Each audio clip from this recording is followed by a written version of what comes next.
Huwag natin.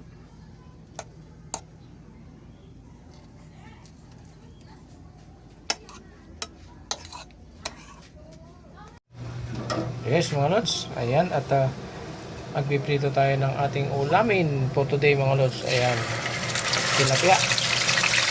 Okay.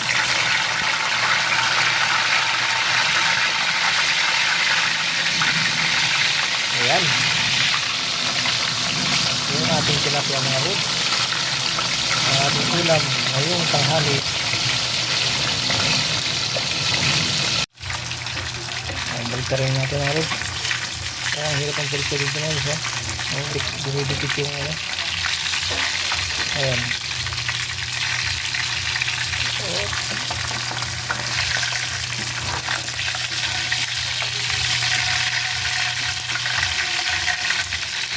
Nakamatagsilan tayo mga lods.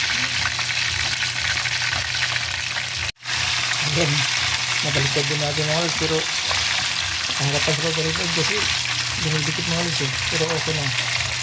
Ayan.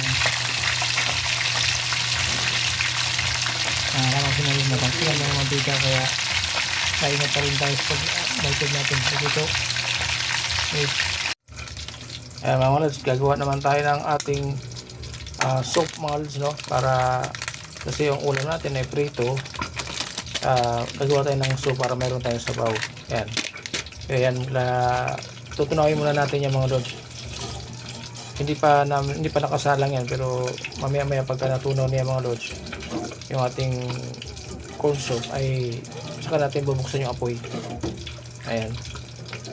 Pag kumbaga sa ano eh, para matunaw siya, maano yung mabuo-buo mga lods, no? Tapos lalagyan natin yan mga lods ng itlog. Ayan, okay. Buksan na natin yung apoy mga lods. Ayan.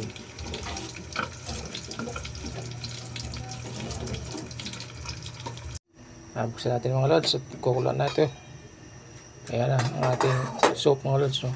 Lagyan natin ng itlog. Yan, yummy ng ating soup mga lods. Okay, mikos lang natin yan. Yan.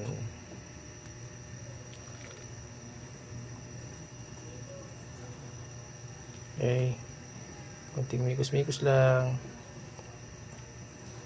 At pag kulo na yung mga lods, tanggalin na natin. Okay na yan. Dito ano tayo mga lods. Ayan. Simple lamang yan mga lods, no? Para sa ating lunch. Okay. Yes mga lods, ayan na yung ating ulam. At meron din tayong bagoong alamang mga lods. Ayan ang ating bagoong alamang. Wow, yummy. Ayan siya mga lods. Yan ang partner natin mga lods sa ating prito na tilapia at yung ating soup. Ayan mga lods, sarap nitong bagong na ito mga lods. Gawang ano yan, yan, galing pang probinsya mga lods yung bagong na yan. Ayan, at meron tayong dessert. Ayan ang dessert natin mga lods. So, ayan, yummy. Ayan mga lods, simplihan lamang yan mga lods ang ating ulam. Okay, thank you very much. Thank you for watching mga lods. Bye bye.